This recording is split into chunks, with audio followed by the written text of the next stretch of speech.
Welcome to Audiobook segment. Every story you'll hear is crafted from the ground up, written, produced, and narrated entirely by us. Nothing recycled, nothing repurposed, just original work made for this channel. So grab your headphones, settle in, and enjoy today's audiobook. Welcome to Critical Thinking Mastery. In this audiobook, we'll explore the power of your mind, how your thoughts form, how they guide your actions, and how you can train them to work for you instead of against you. You don't need to be a genius or a philosopher to master critical thinking. You just need awareness, curiosity, and a willingness to question your own patterns. Each chapter in this series will take you a little deeper, showing you how your brain builds habits, how emotions influence logic, and how you can improve your decision-making every single day. By the end, you'll not only understand how your thoughts shape your life, but also how to reshape them for personal growth and lasting success. Chapter 1. The Beginning of Awareness. Most people go through life without ever stopping to think about how they think. They wake up, go to school or work, make choices, and react to situations almost automatically. It feels natural, like breathing. But what if those automatic thoughts are sometimes leading you in the wrong direction? What if the way you think is quietly holding you back from becoming your best self? Critical thinking begins when you start to notice your own thoughts. It's like turning on a light in a dark room. Suddenly, you can see what's been there all along, your patterns, your beliefs, and your reactions. Awareness is the first step. Without awareness, you are just running on autopilot. With awareness, you start to take control. Think about the last time you got angry or upset. Did you stop to ask yourself why? Maybe someone said something that hurt your feelings, or you failed at something you worked hard for.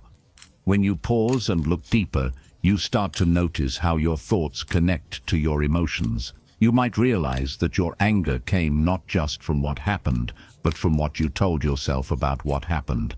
That moment of noticing, that's awareness. Let's imagine a student named Emma. She studies hard for a math test, but gets a low grade. Her first thought is, "I'm just bad at math." That thought makes her feel hopeless and embarrassed.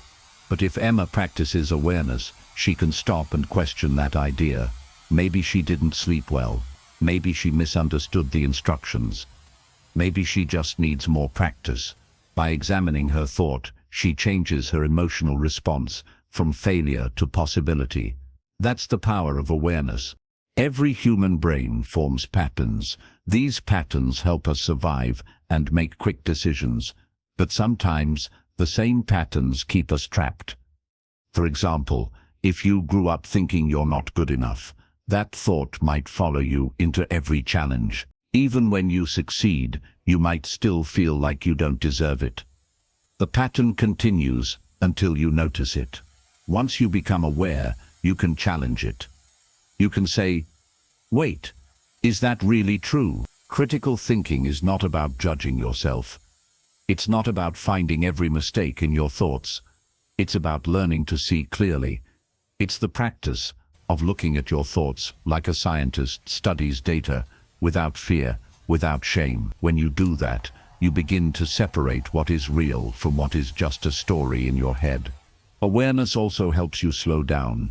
In today's world, we are surrounded by noise, social media, news, opinions, and endless distractions. People react instantly, often without thinking. Awareness allows you to take a breath before you respond. It gives you the power to choose your reaction instead of being controlled by impulse. There's a saying that goes, "You can't change what you don't notice." That's the heart of Chapter 1. Before you can improve your thinking, you must first see it. It might feel uncomfortable at first. You might notice how often you jump to conclusions, or how easily you assume the worst. But don't judge yourself for it. Just notice. That simple act of noticing is already changing your brain. Neuroscience tells us that when you bring attention to your thoughts, your brain starts forming new connections. You're literally rewiring your mind. Awareness activates the part of your brain that helps you plan, reflect, and grow. The more you practice it, the stronger it becomes. Over time, awareness turns from a skill into a habit. You can practice awareness anywhere. Try it right now. Take a deep breath. Ask yourself, what am I thinking about at this moment? Maybe you're thinking about finishing this audiobook. Maybe your mind wandered to something else. Whatever it is, just observe it. Don't fight it. Just notice. That's all. This is the beginning of training your mind. When you become aware of your thoughts, you also start to see how they shape your world. Two people can look at the same event and see two completely different things. One sees failure, another sees learning. The event is the same, but their thinking patterns make the experience different. The difference isn't in the world, it's in the mind. The journey of mastering critical thinking begins with this small but powerful shift, from reacting to observing. The moment you start watching your thoughts, you begin to rise above them.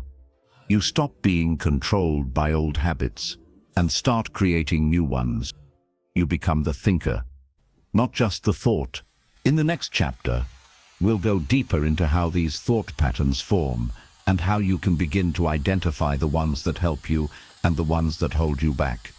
But for now, take this one truth with you. Awareness is not the end.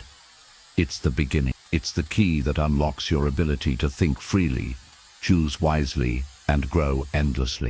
Chapter 2. How thought patterns are formed. Every thought you have comes from somewhere. It doesn't just appear out of nowhere. Your brain builds thoughts like a builder makes a house brick by brick, experience by experience. Each moment of your life adds a piece to that structure. Some pieces are strong and helpful, others are weak or even broken. Together they create your patterns of thinking. From the moment you are born, your mind starts collecting information. You hear words, see actions, and feel emotions. When your parents smile at you, your brain connects smiles with safety. When someone yells, your brain connects loud voices with danger. These connections become part of how you think about the world. You learn what feels safe, what feels scary, and what to expect from people. As you grow older, school, friends, and culture add more layers. You start forming beliefs about yourself, about others, and about life. If teachers praise you, you may believe you are smart. If they criticize you too harshly, you might believe you are not good enough. The brain doesn't stop to ask if these beliefs are true. It simply stores them as facts. Over time, these facts become the base of your thought patterns. Imagine your brain as a forest.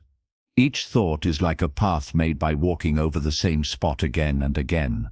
The more you think a certain way, the clearer that path becomes. If you always tell yourself, "I can't do this," that path becomes strong and easy to follow. If you often think, "I can learn this," that positive path grows instead. Your thoughts shape the paths your brain takes most often. Habits of thinking are powerful because they save energy. Your brain likes shortcuts. Instead of building new ideas every time, it uses the same old paths. That's why people often repeat the same mistakes or emotional reactions. They're just walking the path they already know. But critical thinking gives you a new tool, awareness. Once you see your old paths, you can decide whether to walk them again or make a new one. Let's take an example. A boy named Daniel always feels nervous before speaking in class. When he was younger, a classmate laughed at his answer once. Since then, Daniel's brain made a connection. Speaking in class equals embarrassment. Every time he raises his hand, that old memory plays again. But if Daniel learns about thought patterns, he can start asking questions. Is that belief still true? Was it really that bad? Could I try again? Each question weakens the old path and starts forming a new one built on confidence instead of fear. Your thought patterns are not only shaped by personal experiences, but also by repetition from outside sources. The media you watch, the people you spend time with, and the stories you hear all plant seeds in your mind. If you often hear that the world is dangerous, you might start seeing danger everywhere. If you listen to messages about kindness and growth, you begin to notice opportunities instead. Your brain reflects what it absorbs. The good news is that your brain is flexible. Scientists call this neuroplasticity. It means that even old patterns can change. You are not stuck with the thoughts you've had since childhood. Each time you think a new, positive thought and repeat it, you strengthen a new path. With time and practice, that path becomes your brain's favorite route. Change starts with small steps, but it grows faster than you think. Sometimes your patterns come from trying to protect yourself. For example, if you've been hurt, your mind might build a wall of fear. That wall says, "Don't trust people again."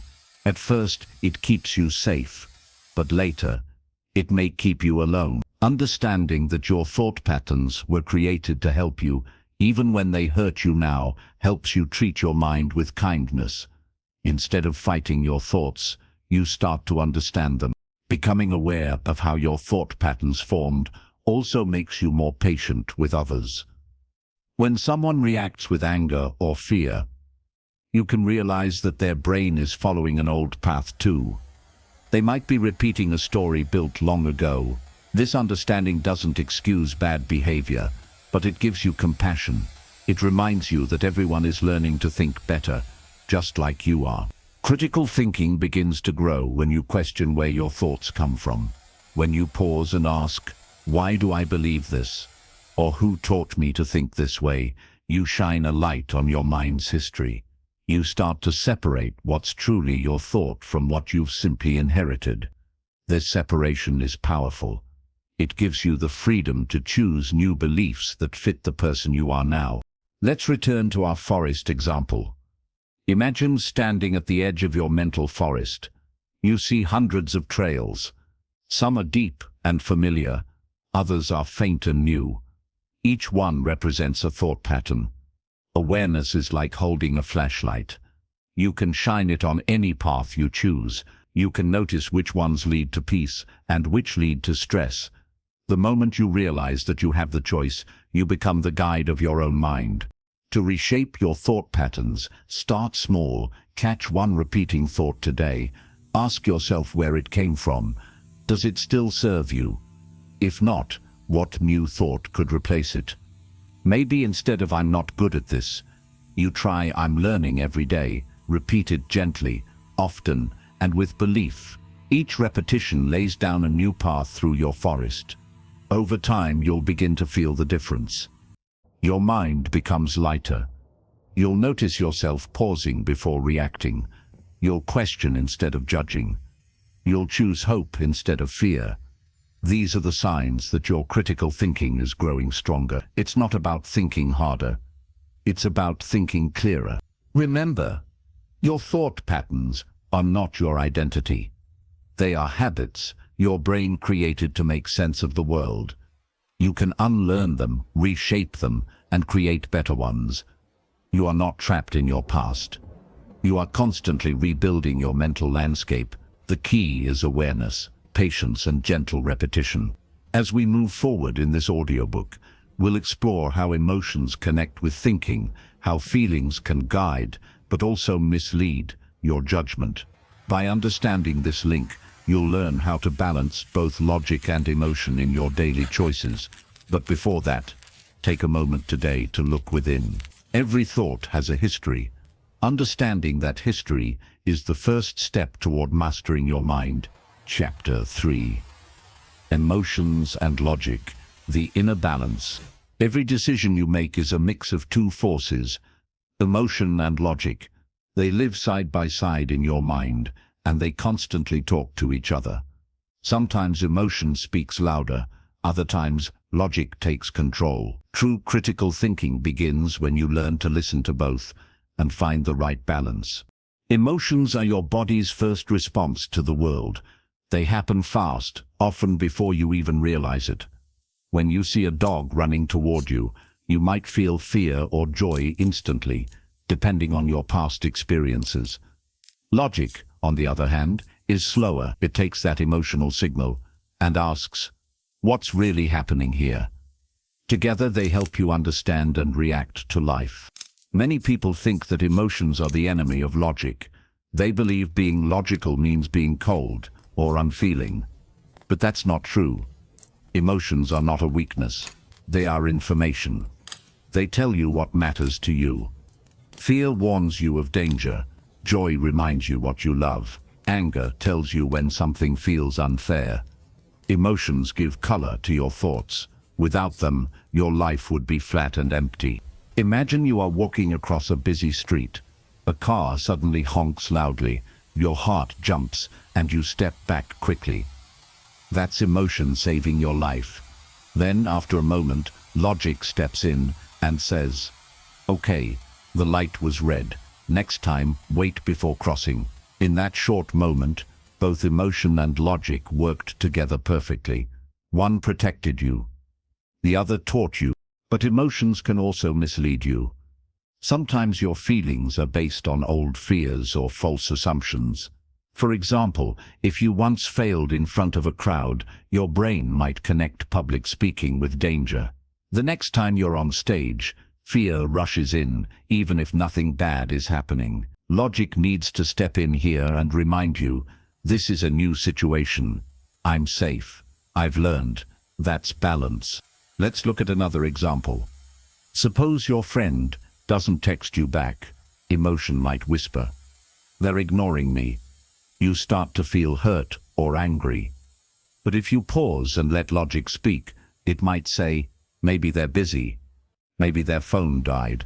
This simple pause between emotion and logic can save relationships and reduce unnecessary stress. Balance allows you to see the bigger picture. Critical thinking isn't about removing emotion, it's about managing it. When you feel a strong emotion, notice it first. Don't push it away. Say to yourself, "I feel angry right now," or "I feel nervous." That short sentence brings awareness. It moves your feeling from automatic reaction to conscious observation. Once you've noticed the emotion, logic can start working. It can ask, "Why am I feeling this way? Is it helping me or hurting me right now?" Your brain has two main systems that help with this. The emotional center, called the amygdala, reacts instantly to protect you. The logical center, the prefrontal cortex, takes time to analyze. When you practice awareness, you give your prefrontal cortex a chance to step in before your amygdala takes full control. It's like giving the wise part of your mind time to speak before the impulsive part shouts over it. Some people live mostly through emotion. They make quick choices based on how they feel in the moment. Others live mostly through logic, avoiding emotions completely. Both extremes can cause problems. Too much emotion, and you might act before thinking. Too much logic, and you might ignore your heart and feel disconnected from life. Balance means letting both parts have a voice. You can train this balance every day.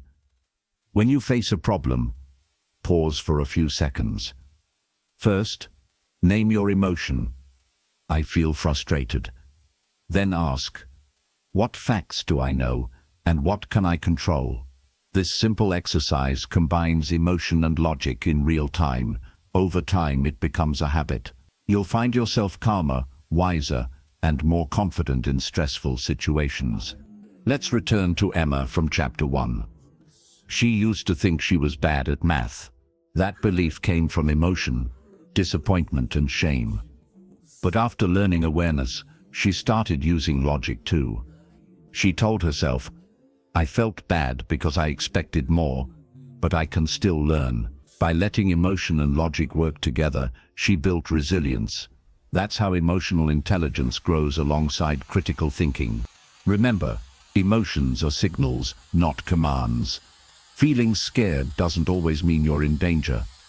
Feeling angry doesn't always mean someone wronged you. Critical thinking allows you to pause, check the facts, and respond wisely. This pause doesn't make you weaker, it makes you stronger.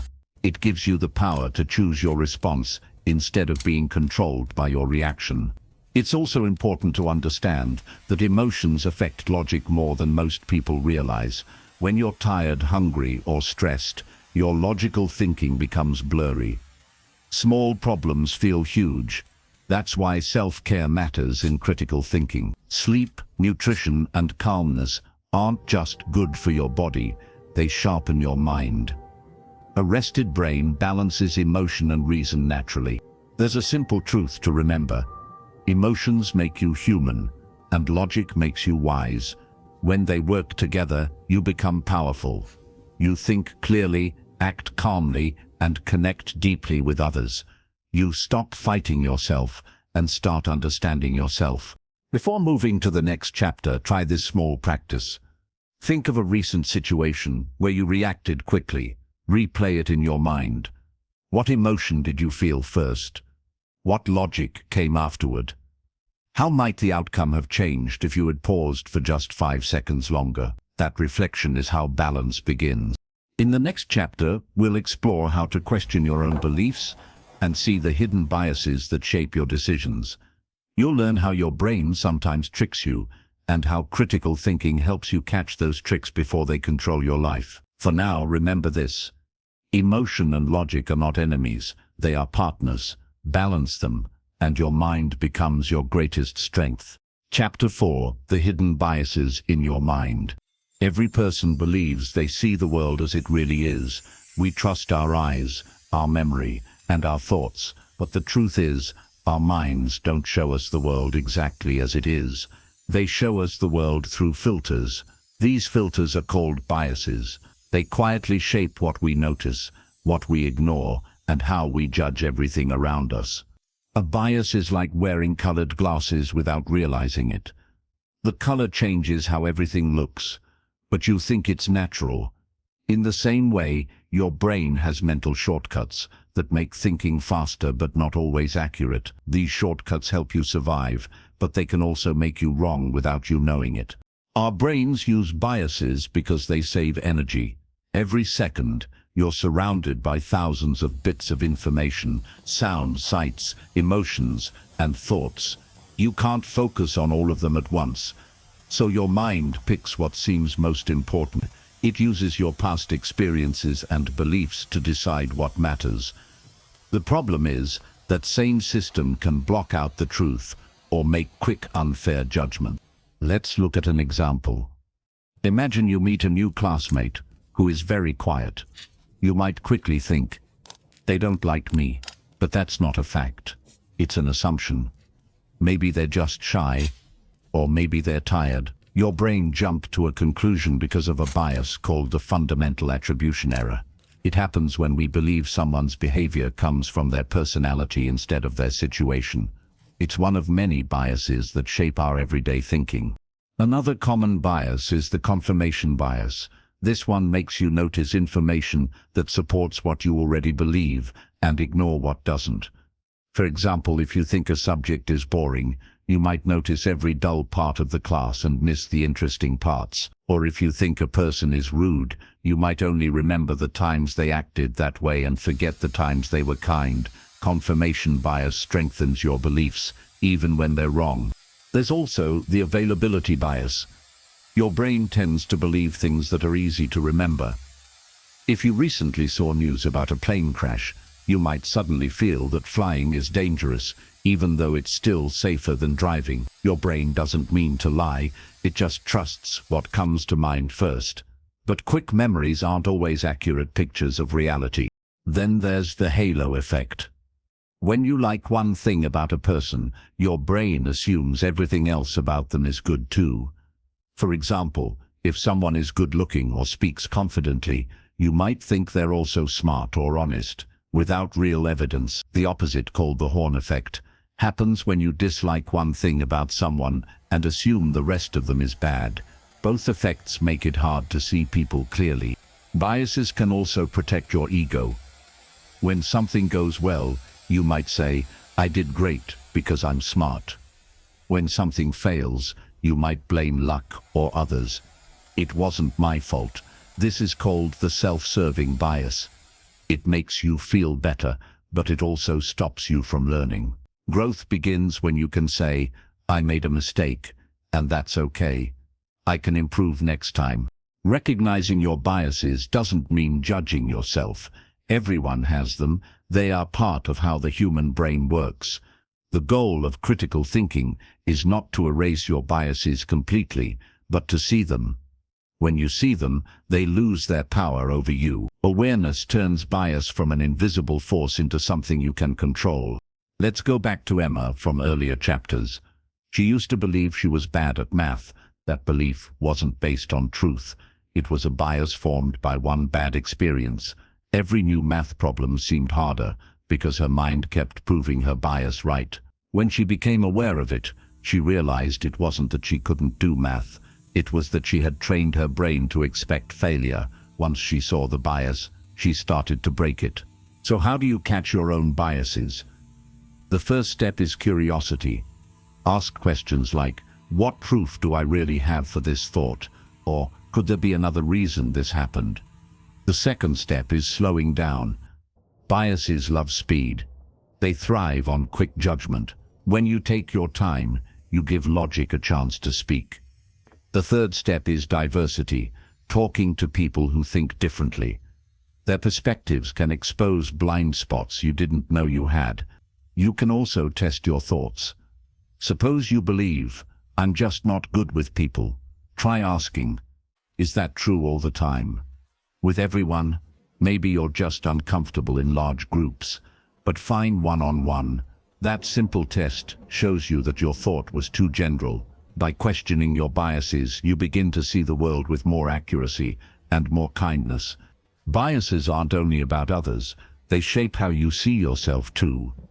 You might think, I always fail, because your brain remembers failures more clearly than successes. That's another bias, negativity bias.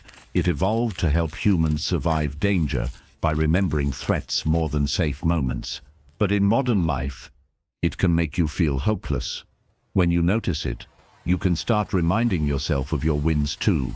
You can train your brain to see balance instead of only danger. Every time you question a bias, you stretch your mind. You make it more flexible, more open, and more aware. It's like cleaning a dirty window. The world hasn't changed, but now you can see it more clearly. That's what critical thinking really is. Not just knowing facts, but seeing truth beyond your first impression. In the next chapter, we'll explore how to use questioning as a tool for deeper understanding, how asking better questions can unlock creativity, logic, and personal growth. But before you move on, take a moment to reflect. What beliefs might be shaping how you see the world right now? What if they aren't the full story?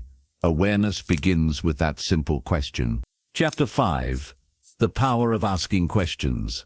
Questions are one of the most powerful tools in the world. They open doors that answers sometimes close.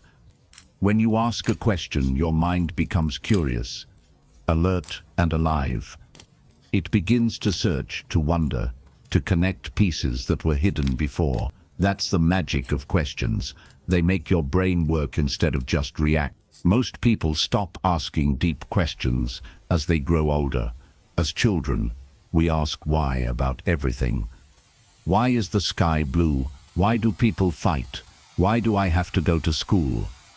But somewhere along the way, we learn to accept things without questioning them. We start thinking that asking too much might make us look foolish. In truth, the smartest people never stop asking why. They know that questions are the beginning of wisdom. Critical thinking starts with curiosity. When you question your thoughts, beliefs, or even your emotions, you are no longer controlled by them. You begin to understand them. Let's imagine a situation. You failed an exam and your first thought is, I'm not smart enough. A critical thinker would pause and ask, is that really true? What actually caused me to fail? That question opens a door to learning. Maybe you didn't study the right material, or you were too stressed, or maybe your method didn't fit the subject. Without the question, you stay stuck in self-blame. With it, you find solutions. Questions shape how we see the world. Closed questions, like did I do well, can only give a yes or no. Open questions, like how can I do better next time, lead to growth. One shuts your mind, the other expands it. When you start choosing the right kind of questions, your mind shifts from judging to understanding. And that's where progress begins. Let's take another example. Suppose your friend says something that hurts your feelings. Your first thought might be, they don't care about me. But what if you asked, why would they say that? Or what might they be feeling? That small shift changes your entire reaction. Instead of feeling angry or distant, you become empathetic and thoughtful. The question becomes a bridge instead of a wall. There's also a special kind of question called a reflective question. These are questions you ask yourself to look deeper into your thoughts. They help you see your own patterns. For example, why do I react this way? Or what am I really afraid of? Reflective questions are not about finding instant answers. They're about noticing your inner world and building self-awareness. The more you ask them, the more clearly you understand yourself. But not all questions are equal. Some questions make your mind stronger, others trap you. Why am I such a failure? Is a trap. It assumes something negative and makes your brain prove it. What can I learn from this? Is powerful. It assumes growth is possible. The questions you ask shape your focus, and your focus shapes your future. If you fill your mind with hopeless questions, you'll find hopeless answers. If you fill it with empowering ones, your mind will find solutions. History is full of people who changed the world simply because they asked bold questions. Galileo asked, "What if the Earth moves around the sun?" Martin Luther King Jr. asked, "Why can't people of all colors be treated equally?" Every great discovery, invention, and social change started with someone asking, "What if things could be different?" That's how human progress happens, through questions that challenge the normal. In your own life, you can do the same. When you feel stuck, don't rush to conclusions. Pause and ask. Ask what's really happening. Ask what options you haven't seen yet. Ask who could help you. Ask how you can grow from the situation. Each question is like a flashlight in a dark room. It doesn't change the room, but it lets you see more of it. Let's look at Emma again, the girl who struggled with self-belief. After learning about biases, she began to notice her negative thoughts. Instead of believing them, she started asking questions like, "Is that thought true?" Or "What proof do I have?" Over time, her brain began to work differently. She stopped reacting out of fear and started thinking with clarity. Each question helped her rebuild confidence from the inside out. Asking questions also improves relationships. When you truly listen and ask thoughtful questions, people feel heard and respected. Instead of saying, "You're wrong," try asking, "Can you explain why you think that?" That one question invites understanding instead of conflict. It shows maturity and emotional intelligence, key parts of personal growth. Sometimes, asking questions is uncomfortable. It can reveal things we'd rather not face, our mistakes, fears, or false beliefs. But that's exactly why it's powerful. Growth doesn't happen in comfort. When you face what's hidden inside you with honest curiosity, you become stronger and wiser. The truth may not always feel pleasant, but it always sets you free. Good questions lead to discovery, but great questions lead to transformation. The next time you face a problem, ask yourself not "Why is this happening to me?" but "What is this trying to teach me?" That one question can turn pain into purpose and confusion into clarity. It's the difference between feeling powerless and feeling in control. As you continue mastering critical thinking, remember this simple rule: answers end thinking, questions keep it alive. When your mind keeps searching, it keeps growing. That's how you become not just a thinker, but a lifelong learner. In the next chapter, we'll explore the connection between emotion and logic. You'll learn how feelings influence your thinking more than you realize, and how to balance both to make smarter, more grounded decisions. Chapter 6. Balancing Emotion and Logic. Have you ever made a choice that felt right in the moment, but later you wondered, "What was I thinking?" That's emotion taking the driver's seat. And have you ever thought so long about something that you couldn't decide at all? That's logic trying to control everything. The truth is, both emotion and logic are part of your mind's decision-making system, And mastering critical thinking means learning how to balance them. Your emotions are powerful messages. They tell you what matters to you. Fear warns you of danger. Anger shows that something feels unfair. Sadness means you've lost something important. Joy tells you that something is right for you. Emotions aren't bad or good. They're signals. But if you let them take full control, they can make your choices cloudy and impulsive. Logic, on the other hand, brings order. It helps you slow down, see facts clearly, and make decisions based on reason. But logic without emotion can make you cold, distant, and disconnected from what truly matters. Think of your mind like a car. Logic is the steering wheel. It keeps you on track. Emotion is the engine. It gives you energy and direction. You need both to move forward.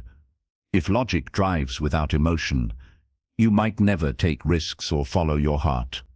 If emotion drives without logic, you might crash before reaching your goal. The key is cooperation between the two. Let's take an example. Imagine your best friend said something that hurt you. Your first emotion might be anger or sadness.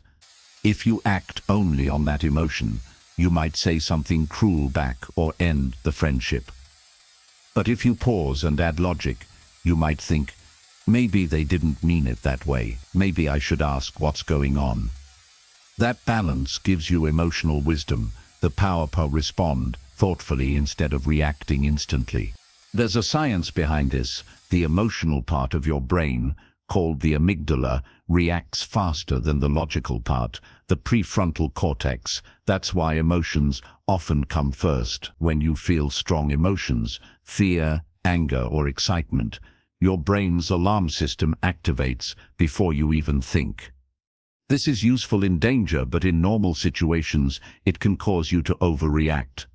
The trick is to notice the emotion before it takes control. Awareness gives logic time to catch up. Emma, from our earlier chapters, learned this lesson too. During a class presentation, she suddenly felt nervous and forgot what to say. Her emotions told her she was failing, but she had learned to pause. She took a breath and reminded herself, it's okay to be nervous. I prepared well. That one logical thought calmed her emotion. She continued and finished strong. That's the power of emotional awareness. It doesn't remove emotion, but it gives you control over how you use it. Balancing logic and emotion is not about ignoring one side, it's about listening to both. When you face a big decision, ask yourself two questions. How do I feel about this? And what are the facts? Your feelings tell you what matters to your heart. The facts tell you what's real. When both agree, your decision will likely be wise. If they don't, it means you need more time or information. Sometimes emotions can give insight that logic can't. For example, you might have a gut feeling about a situation or a person. That's your emotional brain processing patterns faster than your logical brain can explain. It's not magic, it's experience and intuition. Still, it's smart to check those feelings with reason. Ask yourself, is there evidence for this, or could I be reacting to fear or bias? That way, you use both sides of your brain in harmony. There are moments, however, when logic must lead. When you're angry, scared, or overwhelmed, your emotional brain floods your body with stress hormones. During those times, reasoning becomes harder. One trick is to take a physical pause, breathe deeply, take a short walk, or count to 10. These actions lower your emotional intensity and allow logic to return. It's like letting the storm pass before you steer again. It's also important to remember that emotions are not weaknesses. Many people think being emotional means being irrational. That's not true. Emotions add color to life. They help you connect with others, build empathy, and create meaning. A great leader doesn't just use logic, they inspire through emotion.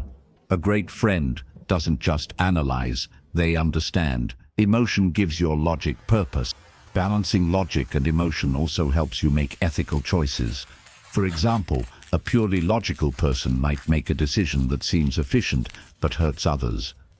A purely emotional person might do what feels good but creates long-term harm. The balance between both creates wisdom. the ability to make good choices that are kind and fair. It's what turns intelligence into compassion.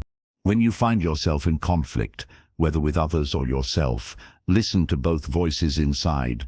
Let emotion speak first, but don't let it decide alone. Then let logic analyze the situation, but don't let it silence your heart. Between the two, you'll find the truth. You'll find understanding. You'll find peace. Emma once faced a tough decision, whether to move to a new school. Her emotions said no. It was scary and unfamiliar.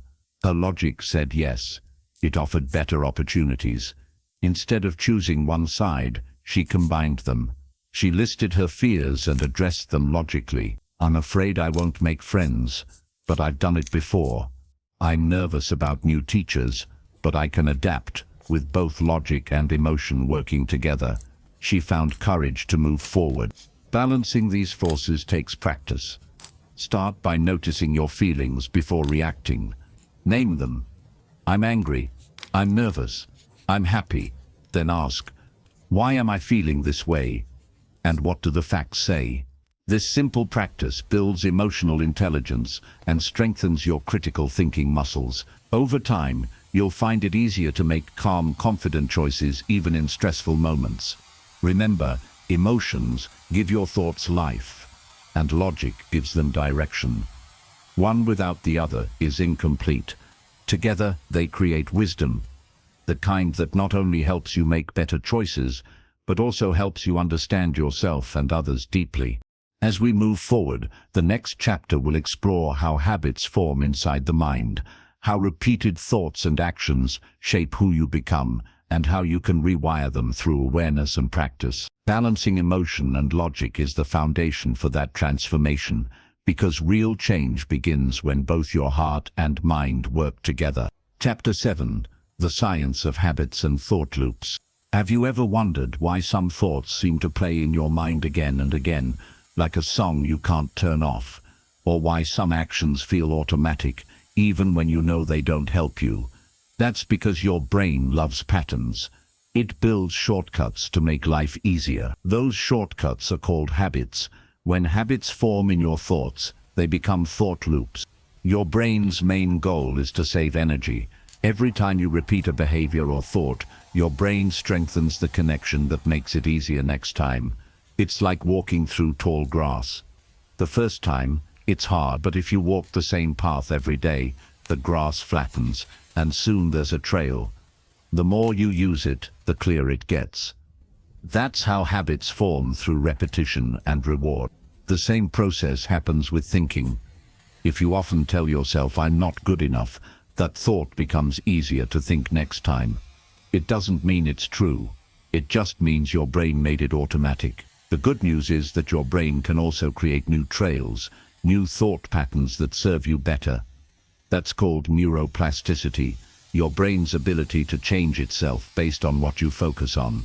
Every habit, whether mental or physical, follows a pattern called the habit loop. It has three parts: the cue, the routine, and the reward. The cue is what triggers the habit. The routine is what you do.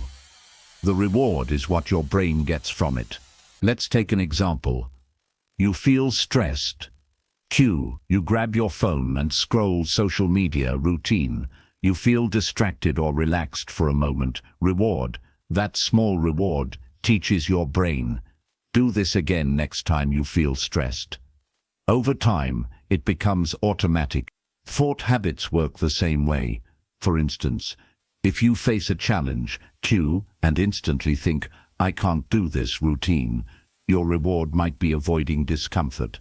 Your brain learns, this thought protects me from stress. But in reality, it stops you from growing.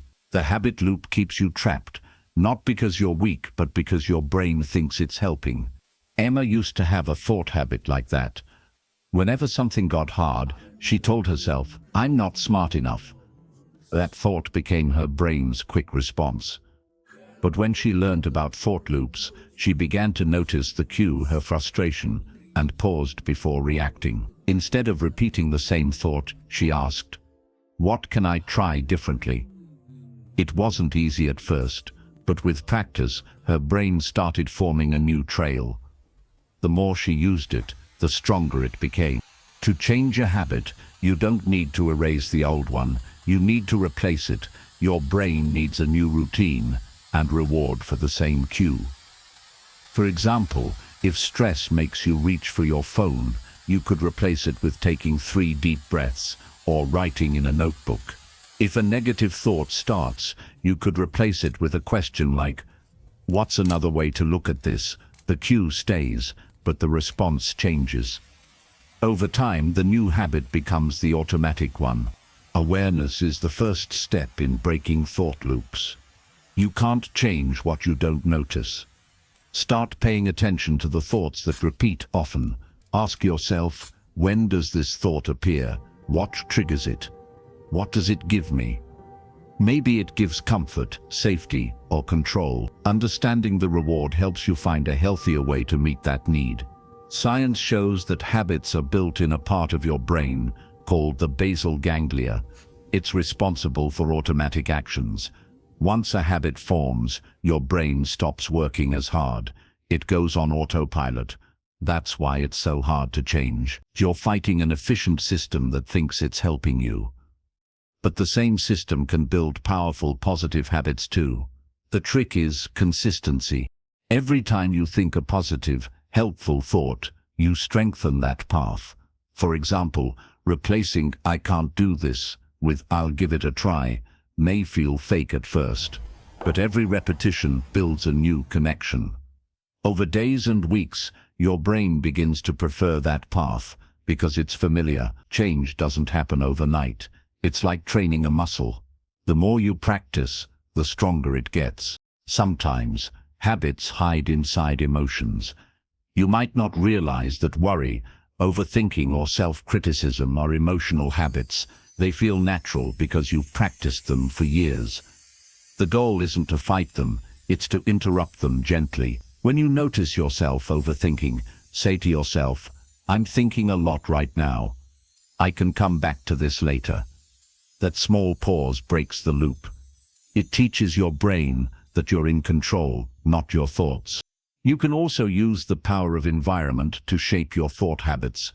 If you surround yourself with negativity, people who complain, news that scares you, your brain builds loops around fear and doubt. If you surround yourself with positivity, books, mentors, uplifting ideas, your brain builds loops around confidence and hope. Your environment is like soil, your thoughts are seeds. Choose wisely what you plant. Habits also grow stronger when they connect to identity.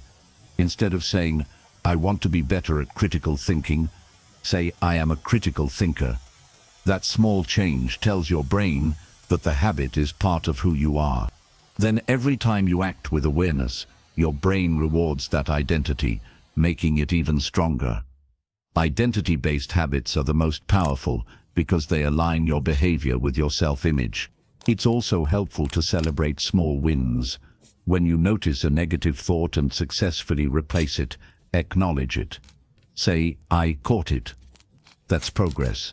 That positive emotion becomes your reward, helping your brain lock in the new habit. Change feels slow, but your brain notices every small victory.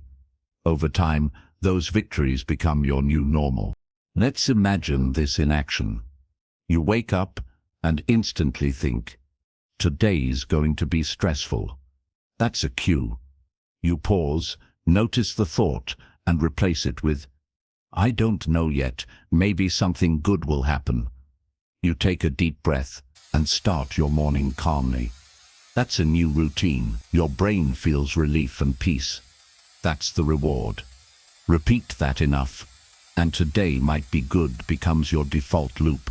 Critical thinkers understand that change is not about forcing thoughts, it's about guiding them. You can't stop your brain from creating loops, but you can choose which loops to strengthen. When you learn to direct your attention, you're literally shaping your brain's structure. That's not just psychology, it's biology. As Emma discovered, thought loops can either trap you or free you. When she realized that "I can't" was just a mental habit, not a truth, everything changed. She replaced it with "I'll try," and eventually with "I can learn." Those simple phrases became her new mental path. They led her to confidence, growth, and peace. That's the power of mastering your thought patterns. In the next chapter, we'll explore how beliefs, the deeper layers beneath your thoughts, form and how they influence every choice you make. You'll learn how to recognize limiting beliefs and reframe them into empowering ones. But for now, remember this. Your brain follows the paths you walk most often. Choose them wisely, because the trails you build today become the roads of your future. Chapter 8. The Power of Beliefs and Mindset. Have you ever wondered why two people can face the same problem, yet one gives up while the other keeps going? The difference isn't luck or intelligence, it's belief. What you believe about yourself and the world shapes how you think, feel, and act. Beliefs are like invisible maps inside your mind. They tell you what's possible and what's not, what you can do and what you can't. Most of the time you follow these maps without even realizing it. A belief is simply a thought that you've repeated enough times that your brain accepts it as truth. Some beliefs are helpful, like "I can learn anything if I practice." Others hold you back, like "I'll never be good at this." The tricky part is that your brain doesn't check whether a belief is true before using it. If you think it enough, it becomes your reality. Our beliefs often start in childhood. Maybe a teacher once said you weren't good at math. Maybe you failed once and decided you're not a math person. That idea became a belief, and now your brain uses it as a rule. When you see a math problem, your belief whispers, "You can't do this," so you stop trying, which proves the belief right, even though it was wrong from the start. That's how beliefs trap you in a loop. There's a famous idea in psychology called the self-fulfilling prophecy. It means your beliefs influence your behavior, and your behavior creates results that make your beliefs seem true. If you believe you're unlucky, you might miss opportunities because you don't expect good things. If you believe you're capable, you'll take more chances and succeed more often. Your beliefs write the story your life follows. Let's look at Emma again. She used to believe she wasn't confident enough to speak in public. That belief made her nervous every time she tried, which made her voice shake, which made her more sure that she was bad at it. But when she started challenging that belief, when she asked, "What if I just need practice?" everything began to change. Slowly, her mindset shifted from "I can't" to "I'm learning." That new belief opened the door to growth. There are two main kinds of mindsets: fixed and growth. A fixed mindset believes abilities are set in stone. You're either smart or not, talented or not. A growth mindset believes abilities can be developed through effort and learning. People with a fixed mindset fear failure because it feels like proof they're not good enough. People with a growth mindset see failure as feedback, a chance to learn and get stronger. The mindset you choose determines how far you'll go. Changing beliefs doesn't happen overnight. It starts with awareness. Noticing the quiet statements your mind repeats. When you hear yourself say, "I'm not good enough," pause and question it. Ask, "Who told me that? Is it actually true?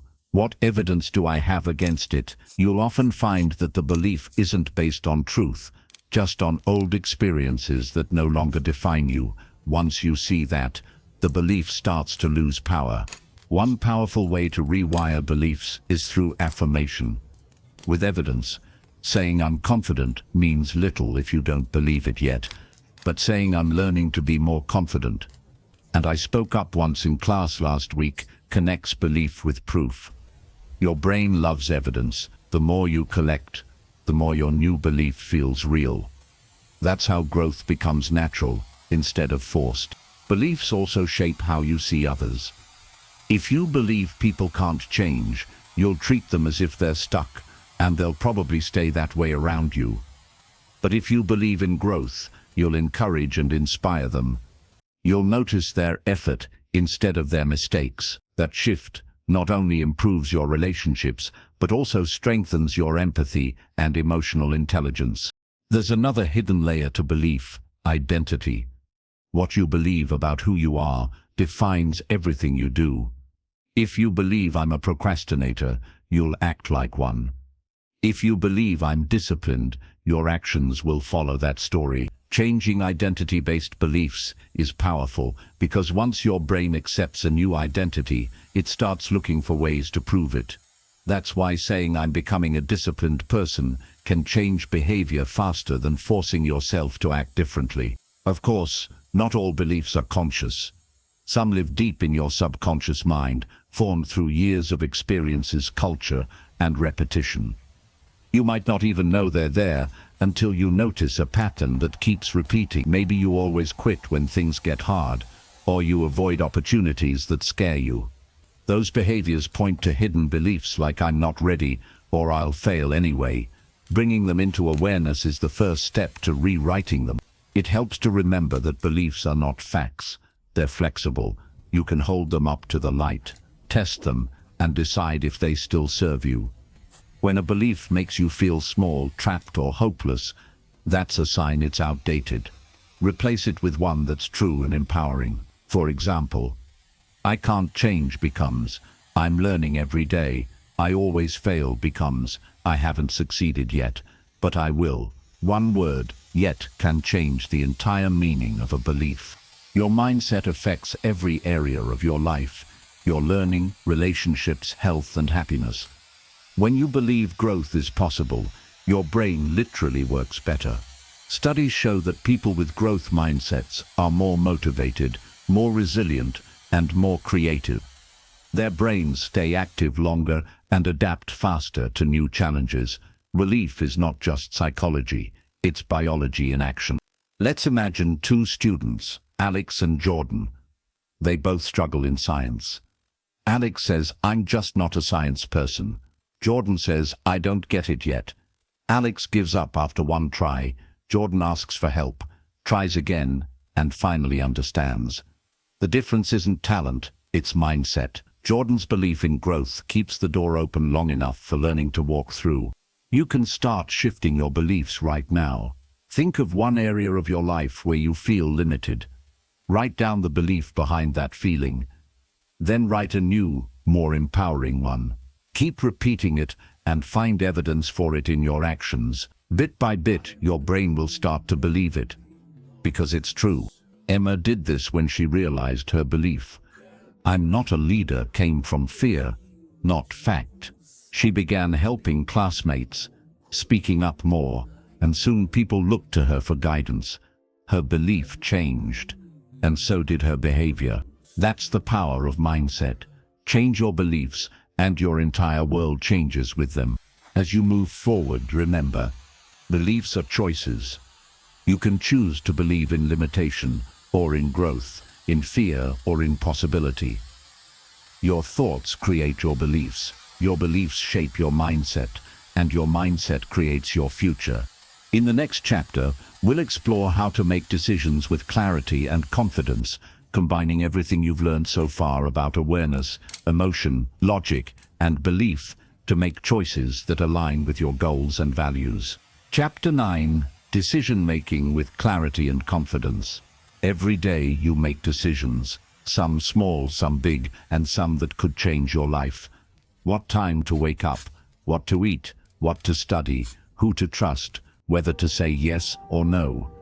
These choices shape your path in ways you often don't realize. The ability to make clear, confident decisions is one of the most powerful skills you can develop. It's also one of the main signs of strong critical thinking. Many people struggle with decision-making because they fear making mistakes. They think there's always one perfect answer and that choosing wrong will ruin everything. But the truth is, most decisions are not about being perfect. They're about learning, adjusting, and moving forward. Every decision teaches you something, even when it doesn't work out as planned. Let's start with the first key to confident decision-making: clarity. You can't make a good decision if you don't understand what you really want. Clarity means knowing your goal, your values, and your priorities. Imagine you're standing at a crossroads with 5 paths in front of you. You can't pick the right one if you don't know where you're trying to go. So before you make any big choice, stop and ask yourself, what do I actually want out of this? Emma, who we followed throughout this audiobook, learned this lesson the hard way.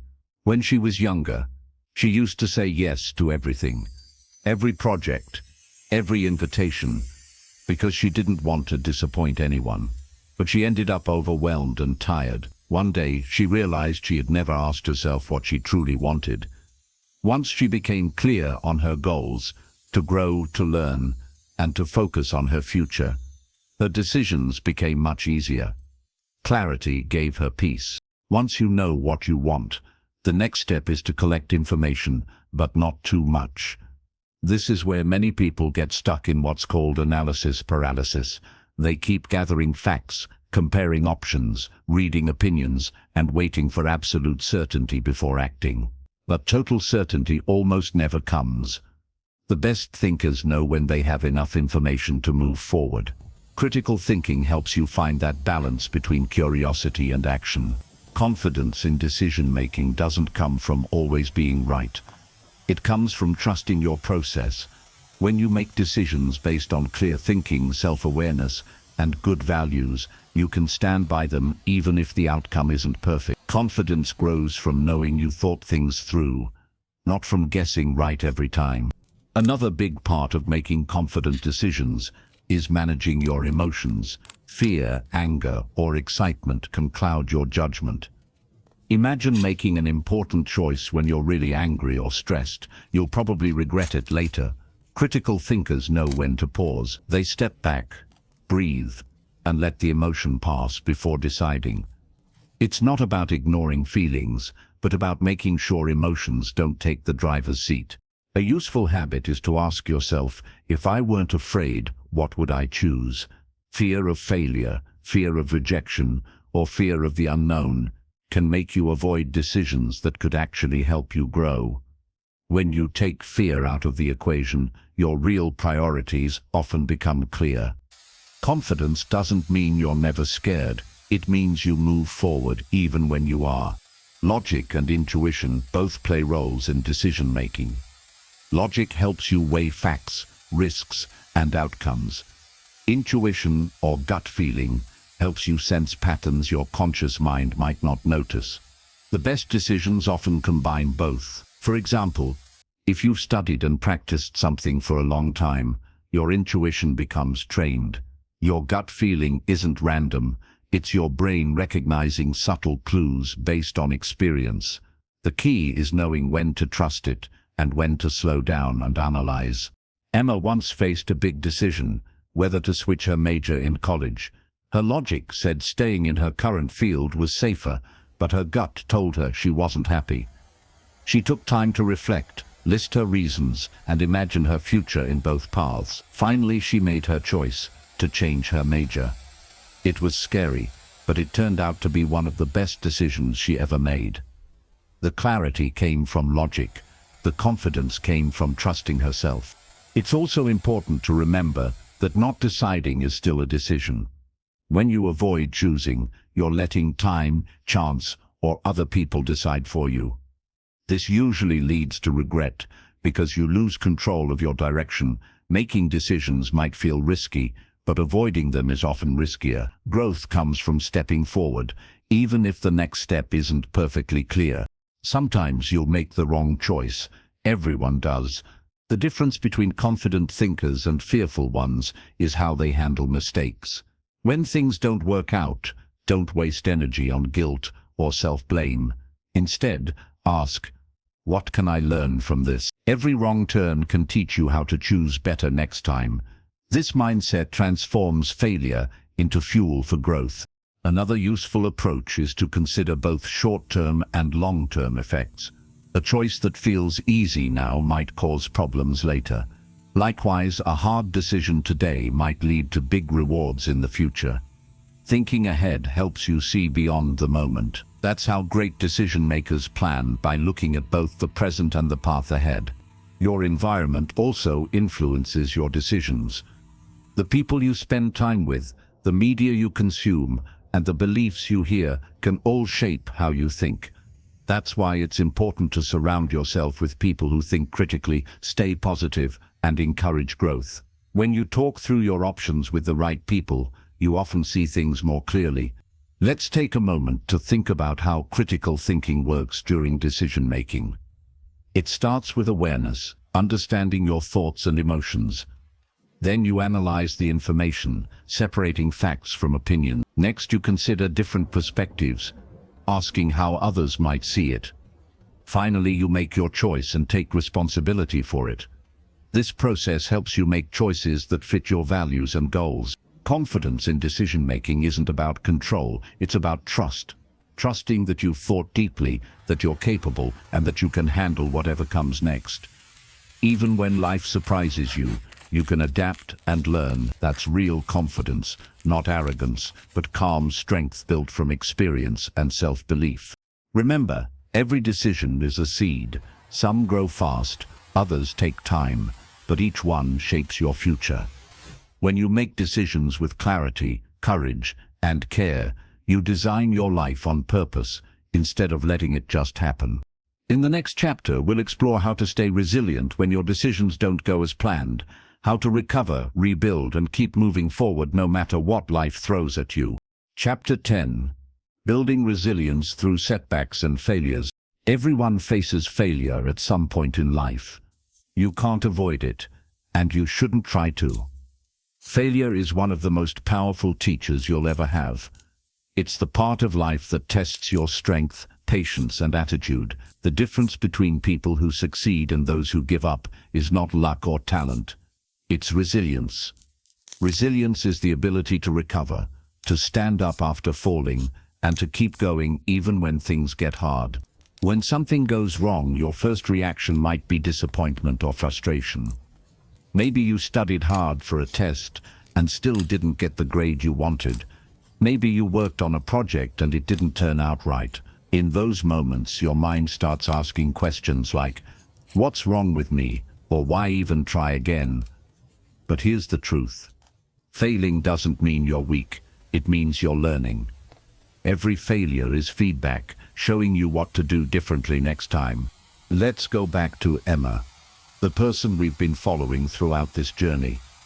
When she started her new major in college, she thought things would instantly get better, but the first few months were tough. Her grades slipped, and she felt like she'd made a mistake. Instead of quitting, she looked at what went wrong. She realized she wasn't managing her time well and wasn't asking for help when she needed it. Once she made those changes, things slowly improved. Failure became the path to her success. Resilience isn't about pretending everything is fine when it's not. It's about facing reality with courage. You acknowledge the pain, but you don't let it control you. You let yourself feel disappointment, but then you stand up and try again. People who bounce back from setbacks don't avoid emotions, they manage them. They know emotions are temporary, but their purpose is long-term. It helps to remember that failure doesn't define you, it refines you. Think about how metal becomes strong only after going through fire. In the same way, your character becomes stronger through challenges. Each time you recover from a setback, you build mental muscle. The more you practice resilience, the more confident you become in your ability to handle life's surprises. Resilient thinkers use setbacks as signals, not stop signs. When something doesn't work, they ask, "What can I learn from this?" Or "What's the next best step?" That shift in thinking keeps them moving. It turns failure into a stepping stone instead of a wall. Every challenge holds a lesson. Sometimes it's about patience, sometimes about preparation, sometimes about trust. But there's always something valuable to take away. One of the best ways to build resilience is by changing how you talk to yourself after failure. Instead of saying, "I can't do this," try saying, "I can't do this yet." That one word, "yet," keeps the door to growth open. It reminds your brain that learning takes time. Resilient people don't see failure as the end of the story. They see it as one chapter in a much longer book. Another important part of resilience is self-compassion. Many people are kind to others, but harsh on themselves. When you fail, your inner critic often says, "You're not good enough." But self-compassion means treating yourself like you'd treat a friend who's struggling. You wouldn't tell your friend to give up, you'd tell them to keep going. That's the voice you need to develop, one that supports you, not one that destroys your confidence. Emma practiced this when she faced rejection from an internship she wanted. Instead of calling herself a failure, she told herself, "This just means there's something better for me." A few months later, she found another opportunity that suited her even more. Looking back, she realized that what felt like failure was really a redirection, a necessary step toward something better. Another skill that builds resilience is flexibility. Life rarely goes exactly as planned. You can have clear goals, strong values, and good habits, but still face situations you didn't expect. Resilient people don't break when things change. They bend and adjust. They ask, "Okay, this didn't work. What can I do now?" That mindset keeps you growing even when your path shifts. It's also important to separate your self-worth from your results. Many people tie their value to success. They feel good only when things go right. But true confidence comes from knowing your worth doesn't depend on achievements. Whether you win or lose, you're still learning, still valuable, still capable of growing. This belief keeps your spirit strong when circumstances are tough. Resilience isn't built overnight. It's built through small acts of persistence, showing up again after failure, trying again after doubt, and believing again after disappointment. Each time you choose effort over fear, your resilience grows a little stronger. You become the kind of person who doesn't just survive hard times, but uses them to grow wiser. When you face setbacks, it also helps to focus on what you can control. You can't control what already happened, but you can control how you respond. You can choose your attitude, your effort, and your next step. That's where your real power lies. When you act from that place, you move from helplessness to empowerment. Failure can also reveal hidden strengths. Sometimes you only discover how strong you are when you have no other choice. The moments that challenge you the most often teach you the most about who you are. Looking back, you might realize that your hardest times shaped you into the person you're proud to be today. In the end, resilience is about hope. It's the belief that no matter what happens, you can rise again. Hope isn't just wishful thinking, it's the quiet confidence that your story isn't over yet. It gives you the energy to try again, to rebuild and to keep walking toward your goals, even when the road is rough. So, when you fail, and you will, because everyone does, remember this: failure doesn't mean the end. It means you're in the process of becoming stronger, wiser, and more prepared for what's next. Every fall is a chance to rise higher. In the next chapter, we'll explore how communication and empathy connect to critical thinking, how understanding others' minds can sharpen your own, and help you think, speak, and act with greater wisdom and purpose. Chapter 11: Communication, Empathy, and the Art of Understanding Others. No matter how smart or logical you are, critical thinking is incomplete without good communication and empathy. Thinking clearly helps you make sense of the world, but understanding others helps you connect with it. The best thinkers are not just good at analyzing ideas, they're good at listening, expressing themselves, and seeing life from different perspectives. Communication and empathy are the bridges that connect your mind to others. Let's start with communication. It's easy to think communication is just about talking, but it's much more than that. True communication means making sure your message is understood the way you intend. You can have the best idea in the world, but if you can't share it clearly, it loses its power. The goal of communication isn't to impress, it's to connect. Good communicators think before they speak, choose words carefully, and listen more than they talk. Emma learned this lesson during her college group projects. At first, she thought being a good team member meant sharing her opinions loudly. But soon she realized that listening was just as important as speaking. When she started listening closely to others, her team worked better. She discovered that people opened up more when they felt heard. Listening made her not only a better teammate but also a better thinker. Listening with empathy is one of the most powerful tools you can develop. Empathy means putting yourself in another person's place, trying to understand how they feel and why they think the way they do. It doesn't mean you have to agree with them. It just means you care enough to understand. When you listen with empathy, you stop reacting from emotion and start responding with awareness. That's where deep connection begins. Empathy strengthens your critical thinking because it challenges your assumptions. When you see the world only from your point of view, your thinking becomes narrow. But when you listen to others' experiences, you realize there's more than one way to see the same situation. This doesn't weaken your logic, it makes it sharper. Understanding multiple perspectives helps you make better, more balanced decisions. Sometimes people mistake empathy for weakness. They think being kind or understanding means being easy to manipulate. But empathy isn't about surrendering your views, it's about seeing clearly. It allows you to recognize emotions without losing control of your own. When you understand someone's feelings, you can communicate in a way that reaches them instead of creating conflict. One common barrier to communication is the urge to win arguments instead of understanding them. Many people listen not to understand, but to reply. They wait for the other person to finish just so they can say what they already planned to say. This turns conversations into battles instead of bridges. Critical thinkers avoid this trap. They stay curious, asking questions like, "Why do you see it that way?" or "What made you feel that?" This approach turns arguments into opportunities for learning. Let's imagine a situation. Emma's friend disagreed with her about a class issue. Instead of getting defensive, Emma asked questions. She wanted to understand her friend's point of view. By the end of the conversation, they didn't fully agree, but they both respected each other more. The conflict didn't divide them, it deepened their friendship. That's what empathy does. It builds connection, even when opinions differ. Body language and tone also play a huge role in communication. Sometimes what you say matters less than how you say it.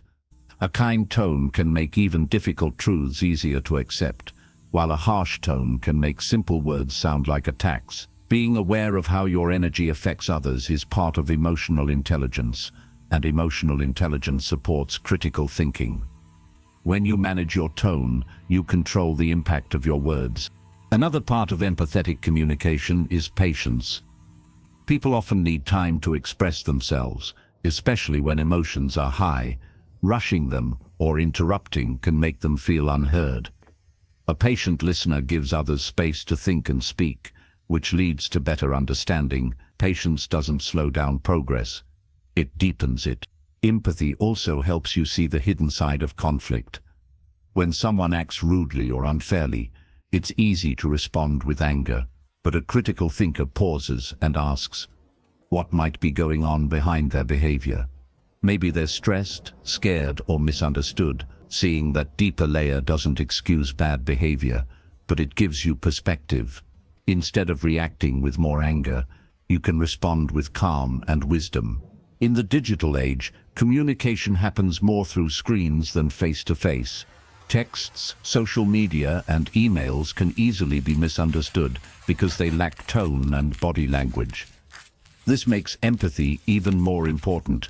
Before reacting to a message, ask yourself if you're interpreting it correctly. Maybe the person didn't mean it the way you read it. A moment of reflection can prevent hours of unnecessary conflict. Empathy also strengthens leadership. People follow those who make them feel seen and heard. When you communicate with empathy, you create trust. You show others that their thoughts matter, even if you disagree.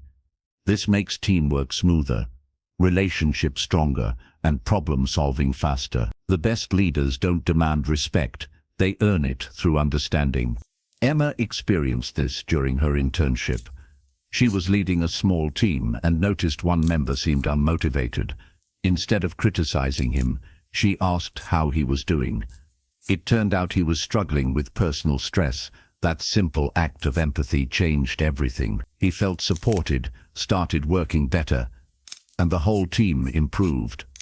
One kind conversation can change outcomes more than a dozen commands ever could. Empathy doesn't mean you lose logic. In fact, it sharpens your logic by giving you context. It helps you balance reason with compassion. two forces that work best together. When you understand people deeply, your decisions become wiser because they consider both facts and feelings. That's what makes a thinker truly human, not just smart, but also kind. Communication and empathy are not just soft skills, they're thinking skills. They train your mind to slow down, to listen, to analyze emotions, and to respond thoughtfully. They remind you that behind every idea is a person, someone with experiences, hopes, and fears, just like you. Understanding, that is what turns intelligence into wisdom. As you practice empathy and clear communication, you'll notice your relationships becoming stronger, your conflicts shorter, and your thoughts more peaceful. You'll start to see that good communication isn't just about words, it's about respect, awareness, and connection. In the next chapter, we'll explore how to apply all these skills together, how awareness, emotion, logic, belief, resilience, and empathy come together to form a truly powerful way of thinking and living. Chapter 12, Integrating the Mind, putting it all together for balanced thinking. By now, you've explored awareness, emotion, logic, belief, resilience, and empathy, each a piece of the critical thinking puzzle. But true mastery comes when all these pieces work together. Integration is about balance. It's when your thoughts, emotions, and actions move in harmony instead of conflict. Balanced thinking doesn't mean you're perfect or emotionless. It means you think clearly while staying human. Let's start by remembering what we've learned. Awareness helps you notice your thoughts before they control you. Logic helps you make sense of them. Emotion gives your thoughts meaning. Belief shapes your direction. Resilience keeps you moving after failure. And empathy connects you with others. Each one is powerful on its own, but when they work together, they create a mind that is calm, strong, and wise. Emma, our example throughout this audiobook, learned this through experience. At first, she tried to solve problems with logic alone. She would make lists, plan strategies, and analyze every detail. But something always felt off. Then she learned to pay attention to her emotions, to understand what she was feeling and why. Once she combined that emotional awareness with logic, her decisions became better. She stopped overthinking and started thinking balanced. Balanced thinking is like steering a ship. Your awareness is the compass, emotion is the wind, logic is the sail, belief is the direction, and resilience keeps you steady through the waves.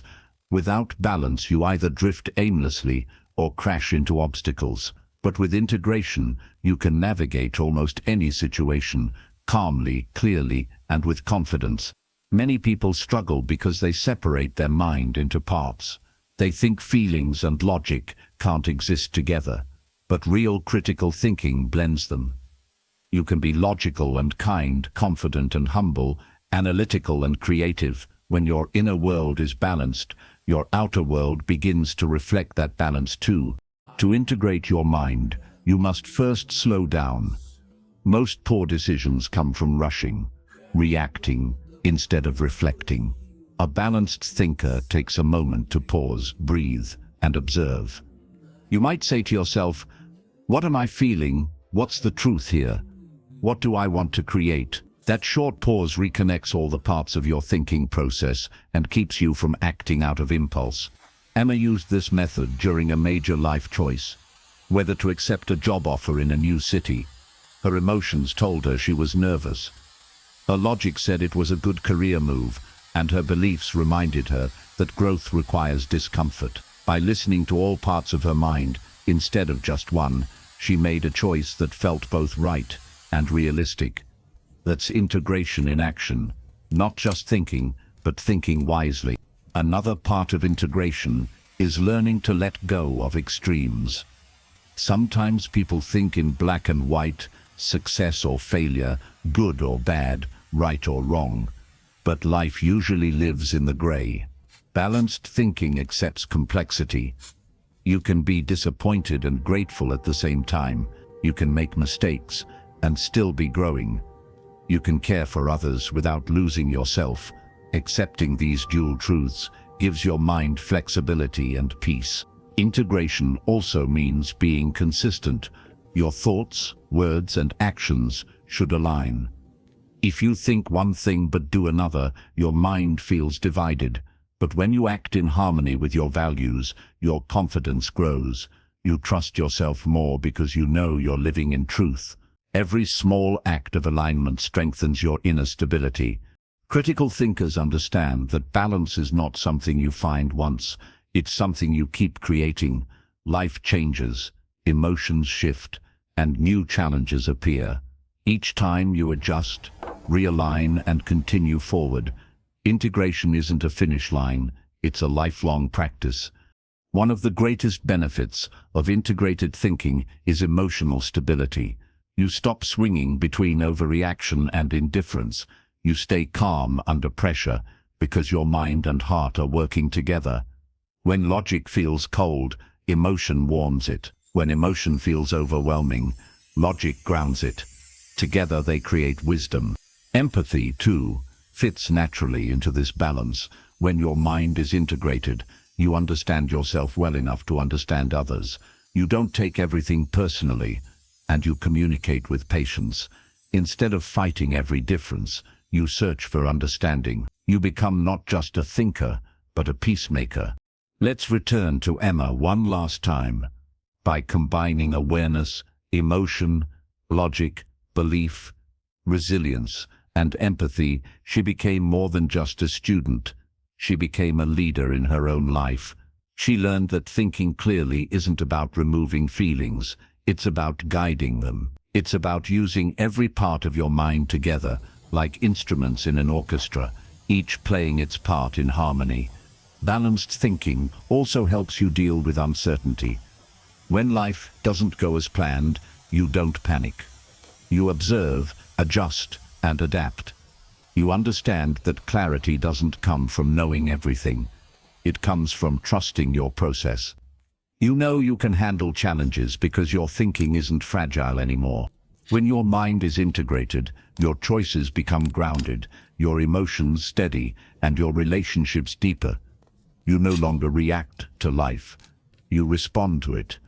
That's the mark of true critical thinking mastery. It's not about knowing more, it's about understanding yourself and others with balance and depth. As you move forward beyond this chapter, remember that critical thinking isn't just a skill, it's a lifestyle. It's the way you meet the world with awareness, logic, emotion, and empathy all working together.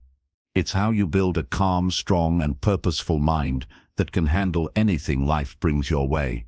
In the next chapter, we'll explore how to apply this mastery in real life, how balanced, critical thinking helps you grow in relationships, career, and personal development.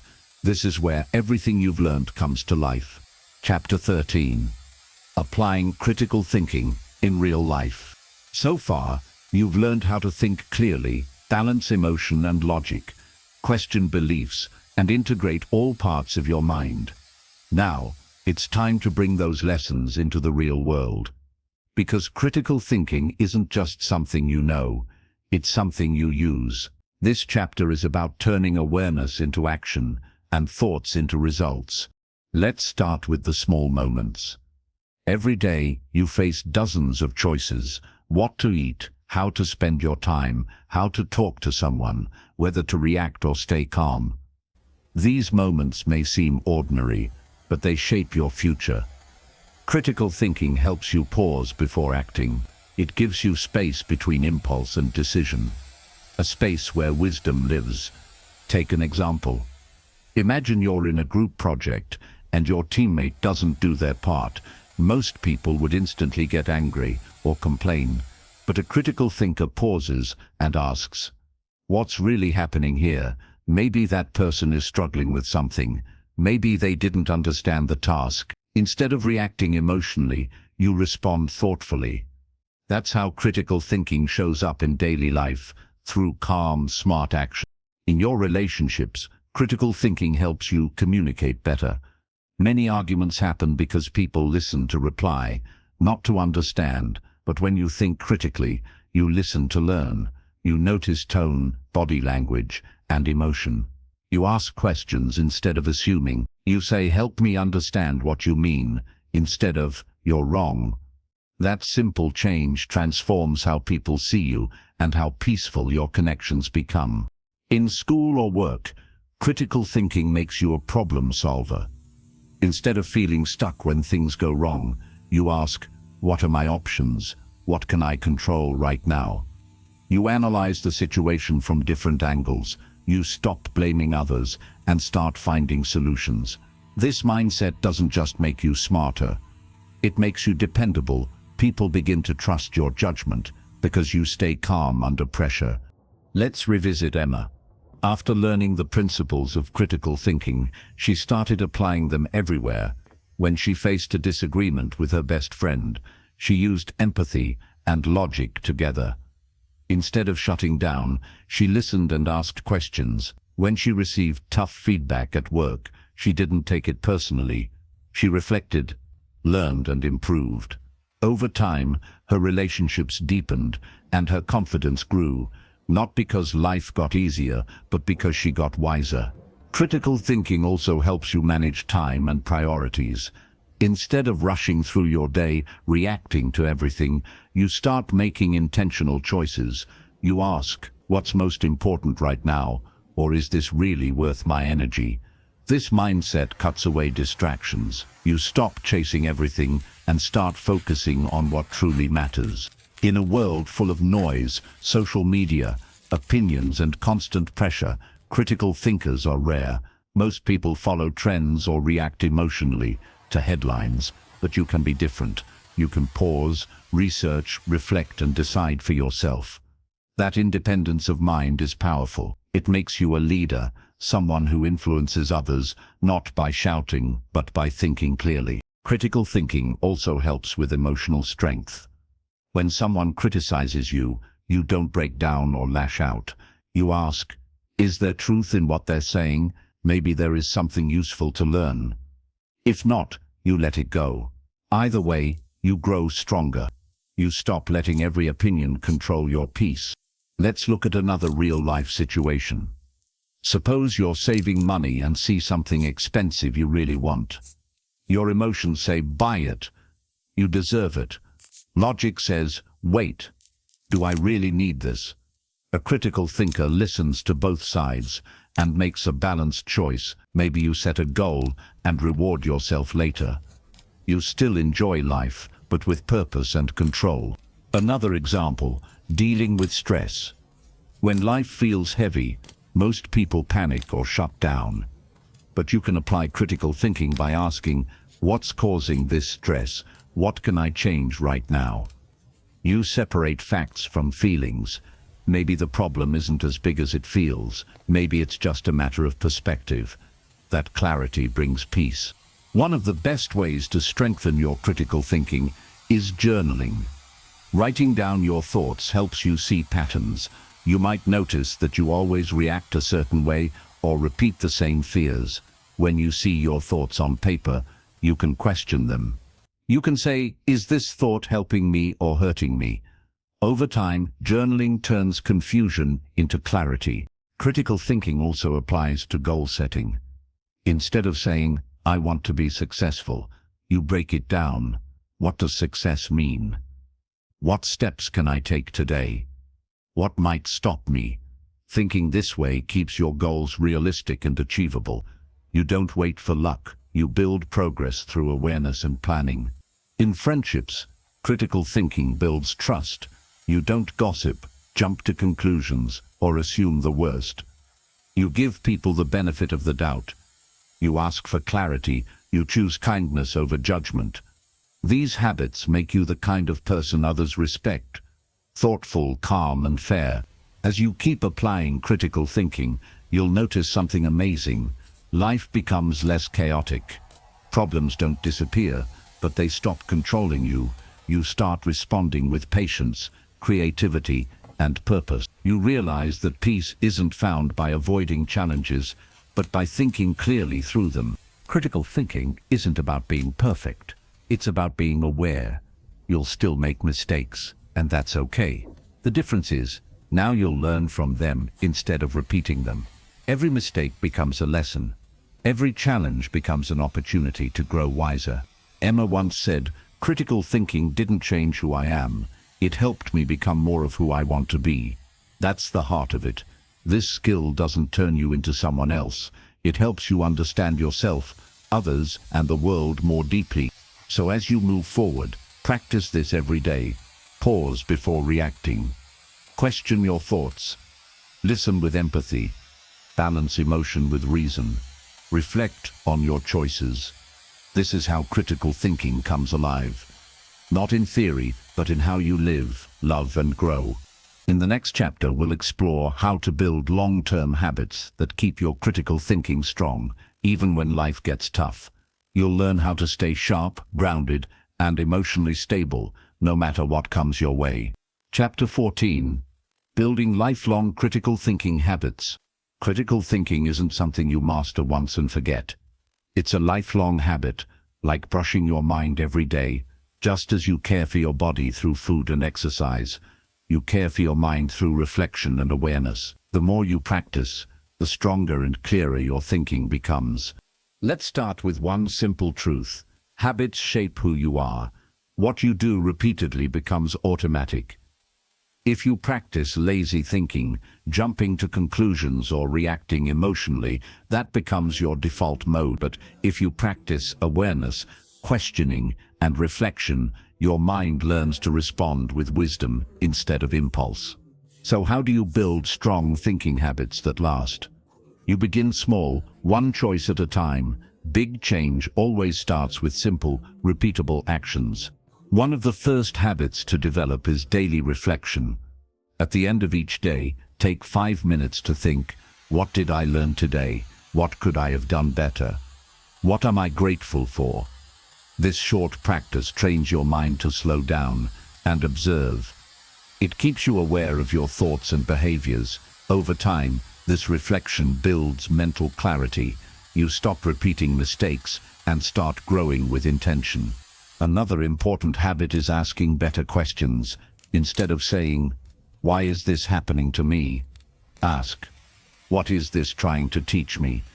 Instead of saying, "I can't do this," ask, "How can I learn this?" Questions shape your mindset. Positive, growth-focused questions train your brain to look for solutions instead of problems. Emma practiced this every morning. Before checking her phone or email, she would pause and ask herself, "What kind of thinker do I want to be today?" That small moment set her tone for the entire day. Instead of reacting to the world, she responded with focus and calm. Next, build the habit of critical listening. When someone speaks, don't just wait for your turn to talk. Listen to understand, not to win. Ask follow-up questions. Notice tone, emotion, and intention.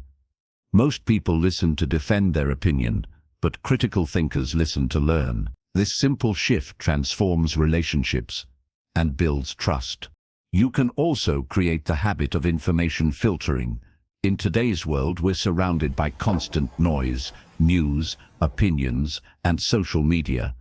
Not everything you see is true or useful. Make it a habit to question sources. Before believing something, ask, "Who said this? Why are they saying it? What's the evidence?" Over time, this makes your mind sharper and less vulnerable to manipulation. Another key habit is emotional regulation. When you feel strong emotions, anger, fear, jealousy, pause and name them. "I'm feeling angry right now." This simple act separates you from the emotion and gives you control.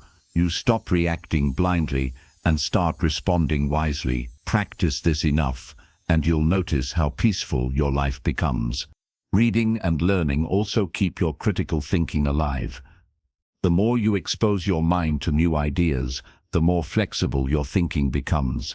Read books from different subjects, watch documentaries, listen to people with different opinions. You don't have to agree, but by understanding different views, you expand your mental landscape. One of the most powerful habits is writing your thoughts. Journaling helps you organize your mind. It's like having a conversation with yourself. When you write, confusion becomes clarity. You start noticing patterns in how you think and feel. This makes you aware of what needs improvement and what's working well. Building critical thinking habits also requires consistency. Don't expect instant results. Just like physical exercise, mental strength grows with regular practice.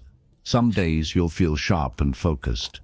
Other days distracted and emotional. That's normal. The key is to keep going, even when it's not easy. Emma struggled with this at first. She would forget to reflect or react emotionally in stressful moments. But instead of giving up, she reminded herself, every time I notice my old patterns, I'm already improving. Awareness itself became her progress. Eventually, her habits became natural. Her thinking calm, her decisions clear, her reactions thoughtful. Mindfulness is another powerful tool. Try to be present in whatever you're doing, eating, walking, or talking. Notice your surroundings. Pay attention to your breath. When your mind wanders, gently bring it back. Mindfulness helps you control your focus, the foundation of all critical thinking. A habit of continuous feedback also helps you grow. Ask trusted people to share honest opinions about how you think, decide, or communicate. Don't get defensive. Listen and reflect. Often, others see what we cannot. Feedback, when used wisely, accelerates personal growth. You can also use thought checkpoints during your day. For example, before reacting to something stressful, pause and ask, am I thinking clearly right now? Or what would my best self do here? These small mental pauses create huge differences in how you handle life. Over time, your thinking habits begin to shape your identity. You become someone others see as wise, patient, and grounded. You trust yourself more. You feel calmer in chaos because you know how to think through problems instead of being consumed by them. Critical thinking habits also influence your emotions and relationships. You become less reactive, more understanding, and more resilient. Instead of rushing to judgment, you take time to understand. Instead of avoiding discomfort, you explore it. That maturity becomes visible in your words, your tone, and your presence. But remember, growth never ends. Even when you become skilled, life will test you. New challenges will push you to question, adjust, and evolve again. That's not failure, that's progress.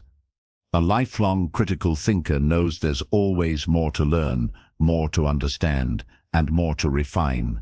As we near the end of this journey, think of critical thinking not as a lesson, but as a companion.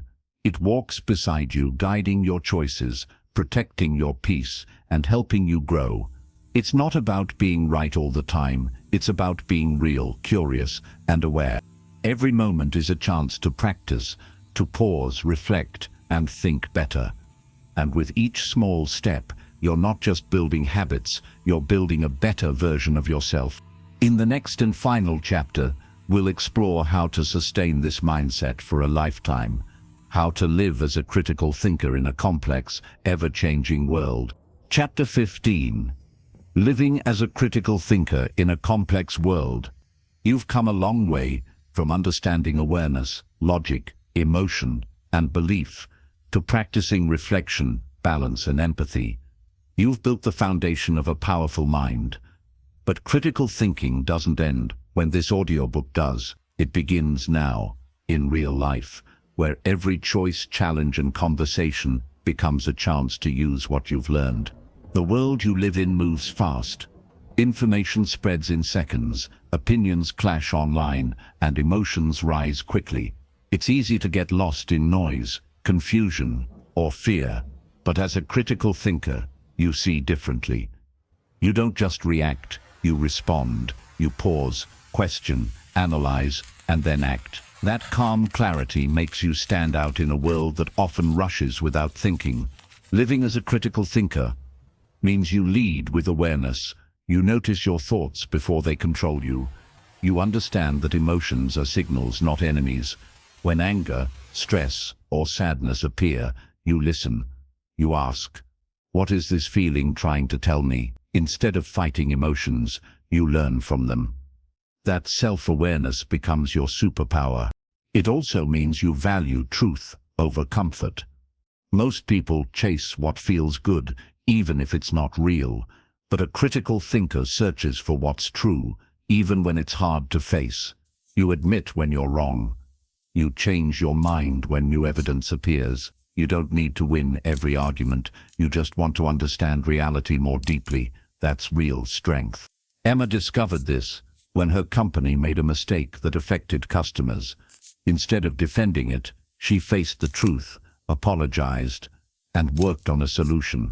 Her honesty built more trust than perfection ever could. That's what critical thinkers do. They choose integrity over image.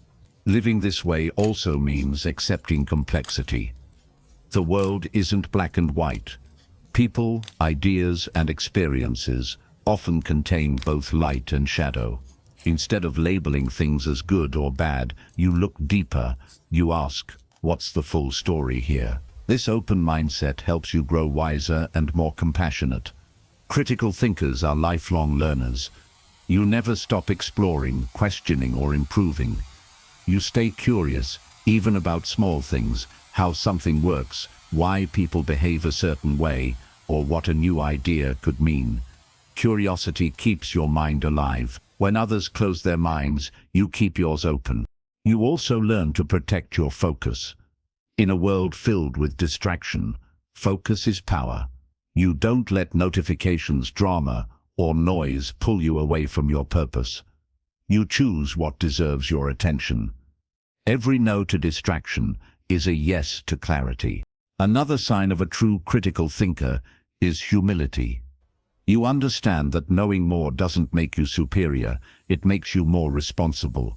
You listen to others, even when you disagree. You know that every person has something to teach, and that real wisdom often hides in quiet voices. Empathy becomes your bridge to others. You don't just think critically, you feel deeply. You understand that everyone's perspective comes from their story, their pain, and their hope. You don't need to agree with everyone, but you choose to understand. This combination of thought and compassion creates harmony, both within yourself and in your relationships. Living as a critical thinker also means being resilient. The world will test you through failures, rejections, and uncertainty, but you'll remember what you learned here. Every challenge is a teacher. Every mistake is a mirror. You don't collapse under pressure. You adapt, adjust, and rise again. That's how wisdom grows, through experience, reflection, and courage. Emma once said, "Critical thinking didn't make my life easier. It made me stronger for the life I already have." That's the truth. Thinking clearly doesn't erase problems. It helps you face them with calm intelligence and faith in yourself. When you live this way, people notice. They see your calm in chaos. They feel your honesty in conversations. They trust your judgment because you think before you speak and act with purpose. You become a steady voice in a noisy world, a source of reason, empathy, and balance. To live as a critical thinker, remember these simple daily principles. Pause before reacting. Question your assumptions. Seek truth, not comfort. Listen to understand. Balance logic with emotion. Reflect every day, even for 5 minutes. Keep learning, always. These small actions create a powerful life. Over time, they shape your character, your relationships, and your destiny. You become someone who doesn't just live in the world, you understand it. And that understanding changes everything. It turns confusion into clarity, noise into meaning, and reaction into reflection. It helps you see that wisdom isn't about knowing all the answers. It's about asking the right questions and staying open to learning. So as this audiobook ends, remember the real journey starts now. Every choice you make is a chance to think clearly, feel deeply, and act wisely. Every challenge is an opportunity to practice what you've learned. And every day is a new page in the story of your growth. You have the tools, you have the awareness, you have the strength. Now go live as a critical thinker, calm, wise, and free. Unlock the full power of your mind with critical thinking mastery, understanding thought patterns for personal improvement. This audiobook explores how awareness, emotion, logic, and empathy shape the way we think, and how mastering them can help you make wiser, calmer, and more confident decisions in every area of life. Through simple language and real-life examples, this audiobook takes you on a journey to understand yourself better, challenge your beliefs, and create balance between emotion and reason. You'll learn how to stay clear-minded under pressure, think independently, and build lifelong habits that strengthen your focus and emotional stability. Whether you're a student, professional, or lifelong learner, this guide will help you turn thinking into a superpower, transforming how you solve problems, build relationships, and approach personal growth. Take a deep breath, press play, and begin your journey toward clarity, confidence, and lasting self-mastery. Because when you learn to think better, you start to live better. Tidjans, chapters. Tamps. Hiro Introduction. Why Critical Thinking Matters. Nero 240, Chapter 1. The Power of Awareness. 1210. Chapter 2. Recognizing Mental Patterns. 2245, Chapter 3. Emotions and Logic. 3320. Chapter 4. Questioning Beliefs. 44 and Auto. Chapter 5. The Role of Curiosity. 5430, Chapter 6. Building Resilience in Thinking. 105-110. Chapter 7. The Truth About Perspective. 11550. Chapter 8. The Art of Open-Mindedness. 012640, Chapter 9. Thinking Under Pressure. Titularization 20, Chapter 10. Overcoming Bias. 148-110, Chapter 11. Emotional Intelligence and Critical Thought. 159, Summerclav, Integrating the Mind for Balanced Thinking. Euro 2, Neuro 950, Chapter 13, Applying Critical Thinking in Real Life. 022030. Chapter 14, Building Lifelong Critical Thinking Habits. 023110. Chapter 15, Living as a Critical Thinker in a Complex World. Forum. Disclaimer. This audiobook is for educational and self-development purposes only. It is not a substitute for professional advice or therapy. All examples and characters are fictional and created to illustrate key concepts clearly. Budget, trending hashtags and tags, 20 total.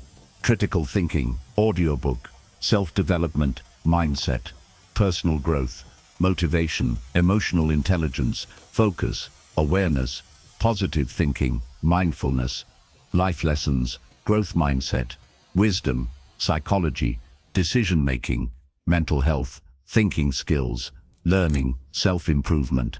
Normal tags for YouTube search. Critical thinking audiobook, personal growth audiobook, self-improvement, mindset training, emotional intelligence, thinking skills, motivation audio, mindfulness habits, mental clarity, critical thinking skills, personal development journey, clear thinking, life improvement, focus and awareness, success, mindset, how to think better, mental growth, improve decision-making, learn critical thinking, self-awareness audiobook. Would you like me to now create a short YouTube description for mobile viewers and pinned comment format 2? Those help increase engagement content format 2. Those help increase engagement content format 2.